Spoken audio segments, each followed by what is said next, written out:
তার পুরো নাম Neymar da Silva Santos junior, বাবার নাম নেইমার সিনিয়র। তিনি ছেলেকে আদর করে জুনিনহো বা জুনিয়র বলে ডাকেন।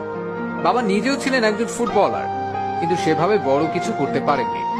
স্বপ্ন দেখতেন ছেলেকে দিয়েই পূরণ করাবেন ব্রাজিলের জাতীয় দলের খেলার স্বপ্ন।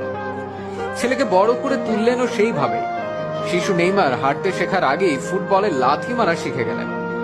আর একটু বড় হলে বাবা তাকে নিয়ে গেলেন খেলার মাঠে, কিন্তু ফুটবল খেলতে নয়, ফুটসাল খেলতে। ফুটসাল হচ্ছে ইনডোরে কম খেলোয়াড় নিয়ে ফুটবল। সেখানে চমৎকার খেলে নেইমার সবার নজরে আসে। সবাইকে পাশ কাটিয়ে বল পায়ে জাদুকরী দক্ষতায় মন্ত্রমুগ্ধ করে রাখতেন তিনি দর্শকদের। স্বপ্ন পূরণের পথে প্রথম সাফল্য আসে যখন মাত্র 11 বছর বয়সে ব্রাজিলের শীর্ষস্থানীয় ক্লাব সান্তোস যুব দলে খেলার সুযোগ পান তিনি।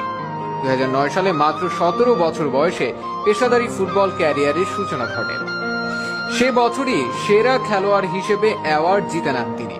2010 সালে ধূমকেতুর মতো উত্থান ঘটে নেইমারের। সান্তোসকে league championship, Copa do Brasil championship জেতানো ছাড়াও টানা 4 বার সেরা খেলোয়াড়ের পুরস্কার জেতেন তিনি।